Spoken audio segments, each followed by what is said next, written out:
After years of planning and the release of 5 separate feature films, Marvel now had the opportunity and the pressure to go along with it to deliver the epic film that movie audiences have been longing for. Marvel Studios is going to take all of their top superheroes and they're going to put them all together in the Avengers. That's the most ambitious movie I've ever seen.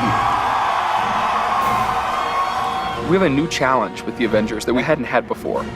Not only do we have comic books, we now have movies that people fall in love with. We got to look back at Iron Man 1, we got to look at Iron Man 2, we got to look at Hulk, we got to look at Thor, we got to look at Captain America, and let's see what we've established, how our own filmmaking can inform the storytelling that we're going to do on this film. So it makes for a unique challenge when putting Avengers together, because it's really, how do we pay off this cinematic universe that we've established? How do we give fans of the movies what they want while still honoring fans of the comics and giving them what they want as well? With a film as massive as the Avengers, Marvel knew they had to find the right director. Joss Whedon, who had created such cult hits as Buffy the Vampire Slayer and Firefly, had the perfect DNA for the job. What Joss is better at than almost anyone I've ever worked with, Joss is the first pure writer-director that we've had on one of our Marvel Studios films, is looking at the big picture, is looking at setting, and sowing seeds that are going to grow at a certain point, setups and payoffs. He constantly sees the big picture. He wrote the script. Reading that first draft, I was blown away. With Joss, we have a guy who is capable of a real-world tone and of incredible humor.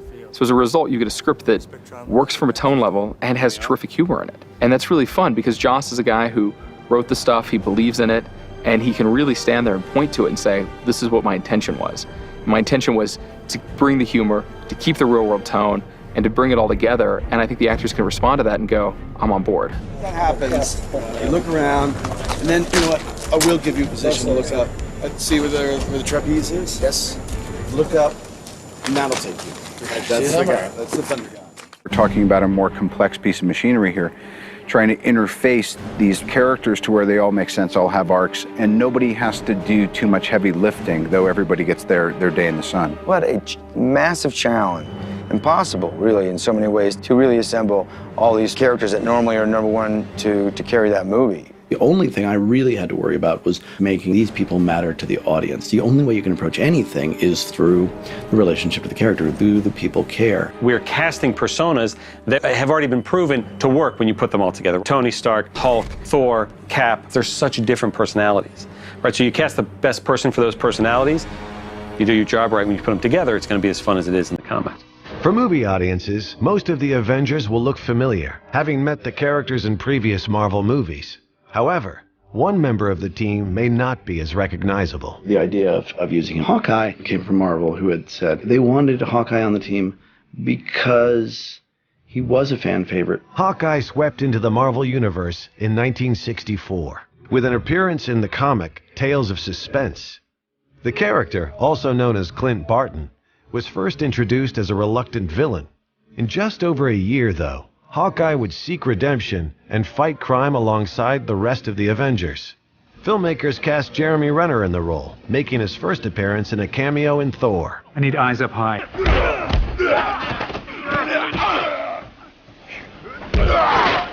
You want me to slow him down, sir? Or are you sending in more guys for him to beat up? We have a guy who is a master assassin. He's very, very skilled. He's probably off his rocker a little bit. He's a little bit nuts. He's a little bit crazy, but he's good at his job. But he's fascinating. I mean, he's preternatural with the bow and arrow. He can just do anything. He's a lone wolf kind of guy anyway. Not really a team player. I think he kind of does his own thing, Jeremy, as an actor, I think, brings a wry, brooding, sarcastic, devil-may-care attitude to the character, and that's just part of his personality coming through. And that's what makes the casting so inspired, is that Jeremy has that kind of rogue quality, and that's what makes him so much fun to watch. You think you can hold him off? Captain, it'd be my genuine pleasure. In addition to new characters, the filmmakers decided to give the Hulk a makeover, casting actor Mark Ruffalo in the iconic role. I'd always felt that Mark was the guy to play Bruce Banner because there's something immensely introspective and affable about the guy. It's good to meet you, Dr. Banner. Your work on anti-electron collisions is unparalleled, and I'm a huge fan of the way you lose control and turn into an enormous green rage monster. Thanks. This idea of bringing like this darker, a different kind of more humanistic moving Hulk was really exciting and compelling. Filmmakers also used cutting-edge technology that gave Ruffalo the chance to leave his imprint on the character. Before, they've always been a CGI creature that very much was a CGI creature. But now with the motion capture technology that we have, you know, we're building every expression and movement that the Hulk does off of Mark. It's a real creature, you know, it's very human. There's a sense of humor there. There's an ability to communicate. And he's dangerous, incredibly dangerous. He's a wild animal.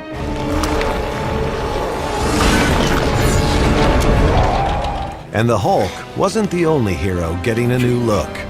We weren't looking to do like X-Men, solidifying them through certain design choices to feel as a unified team. They're not a unified team for much of the film. That's kind of the point of the Avengers. You know, we did do things like decide, you know what, when Thor's on the helicarrier and when he's standing next to people that are relatively in normal costumes, we're gonna take off his cape, we're gonna take off his sleeves, we're gonna take off his outer armor point. So he's still very much this Asgardian god standing amongst them, but isn't, you know, standing over them like a statue. No one told me it wasn't a fancy dress. This is embarrassing. When I first met Joss about the film, he goes, there's a couple of things I want to change. I want to make the hammer big, just like 10-15%. So the hammer's bigger. It's a slightly different design. I think it looks prettier. Well, pretty is the wrong word. It looks, yeah, it looks, there's a bit of class to it, you know, there is. It's not quite as rugged as the other one. These guys come from legend. They're basically gods. There's only one god, ma'am. And I'm pretty sure he doesn't dress like that. Bringing Captain America into the modern day, he's going to have a new suit, a new outfit that S.H.I.E.L.D. has designed for him. Clearly, S.H.I.E.L.D. loved this notion of having Captain America back, and they wanted a big, bright red, white, and blue costume to go along with it. The people in this room, which one is A, wearing a spangly outfit, and B, not of use? It's a different uniform. It obviously is a bit more sleek. The first uniform had to look not only period, but somewhat utilitarian. It's wartime, so it has to look like it would function on a battlefield.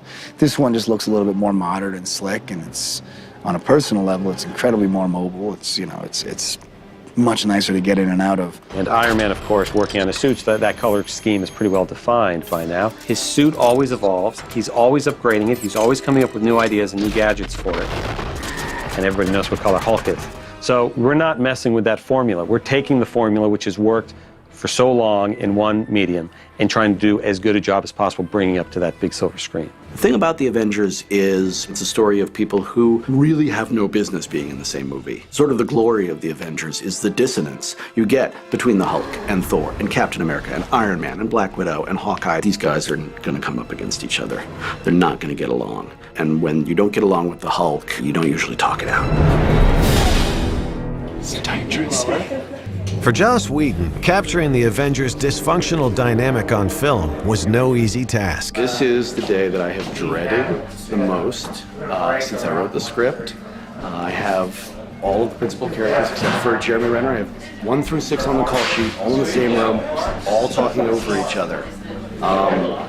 Writing the scene was horrifically difficult, but more importantly, shooting it seems next to impossible, except that everybody is so dialed in. They're doing so well that nobody's noticed that I have no idea where to put the camera or what's actually is going on. Excuse me, do we come to your planet and blow stuff up? Good. No, that's good. It's not like the Avengers come together and it's like a big party and we all love each other. You're not going alone. You gonna stop me? Put on the suit, let's find out. I'm not afraid to hit an old man. Put on the suit. It's like everybody's fighting and hating and making fun of each other. Man, I feel like there'd be like a little improv on the ground there, like I put on like an animal mask and we start really seeing how we felt about each other. Then we suit up. It's like the most dysfunctional family you'd ever meet. They come into this group and think, we don't fit together, you know? You have all of these different egos and personalities trying to come together to serve something greater than ourselves. Now, they're all incredibly powerful, but because of their abilities and their power, they're very alone as well. You speak of control, yet you cause chaos. This is MO, isn't it? I mean, what are we, a team? No. We're a chemical mixture that makes chaos. We're a time bomb. For the Avengers to come together, you need a threat that is very, very big, and you need a threat that is incredibly destructive, and you need to cause mayhem that makes the audience go, how are they ever going to stop that?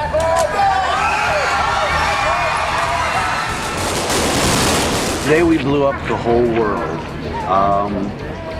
I don't remember writing anything quite as big as what we just shot. I don't think anybody's left alive, including the Avengers, so that might turn out to be a problem later on.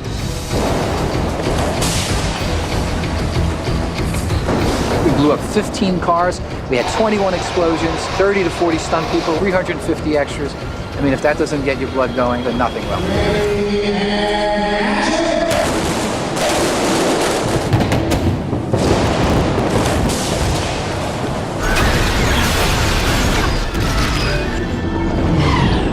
You seeing this? Seeing, still working on believing. I think what makes this film stand out is the grounded nature with which Joss has infused this film. In my mind, a throwback to what people loved in Iron Man, the original. It's everything that Joss loves about sci-fi, which is being able to escape in this otherworldly reality, but have it still be heartfelt and sincere. This is Loki. This is monsters and magic and nothing we were ever trained for. There is a lot of depth to this movie, but it's such a historic story of like coming together and like fighting the bad guy. What are you asking me to do? I'm asking, what are you prepared to do? It looks awesome. Yes, superheroes flying through buildings and the risk factor goes up. So to see the Avengers battling it out in the streets of New York is pretty epic. The power surrounding the cube is impenetrable. Thor's right, we gotta deal with these guys. How do we do this? As a team. Marvel's The Avengers premiered on April 11th, 2012. An intense journey was about to pay off. The movie's finished. People are about to see the movie. What started as Stan Lee, 50 years ago, 45 years ago, coming up with this idea to put all the heroes in one story, and what continued about 6 or 7 years ago with 3 or 4 of us in a room saying, wouldn't it be cool if?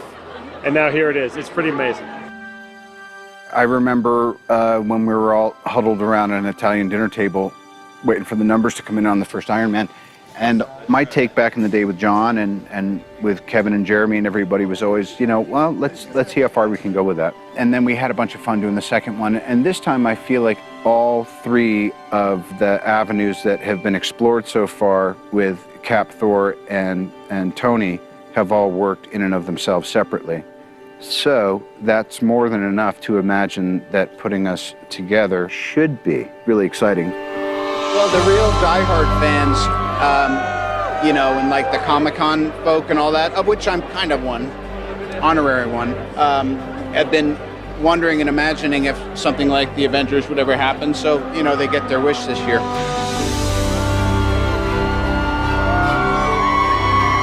That is when it all makes it worthwhile. All that hard work, when you hear the laughter and the clapping or the wow or the sadness, you feel it. You can actually feel it in the theater. And that for me is everything. If we could create that for any generation or any kid when they go see that movie and you go, wow, that was cool. We really put a lot into this. We work really hard to give the audience the best experience possible. It's truly a remarkable feeling. The idea that these 6 years have all paid off and being here tonight on Hollywood Boulevard at the El Capitan with the entire cast of the Avengers, and we're finally making the movie and we're finally getting to show it to the world, the most exciting thing in the world. So it's been going on for 6 years now, obviously. We've got Iron Man 2, Thor, Captain America. These are all chapters in a book, in a kind of giant epic novel, pop culture mythology that's very American, very unusual, and this is where it all pays off. We're all just stewards of these characters, which is amazing. I wouldn't want to be doing anything else. This is the culmination of many, many years of work for us at Marvel Studios. But who knows what will happen, as we go off into the future.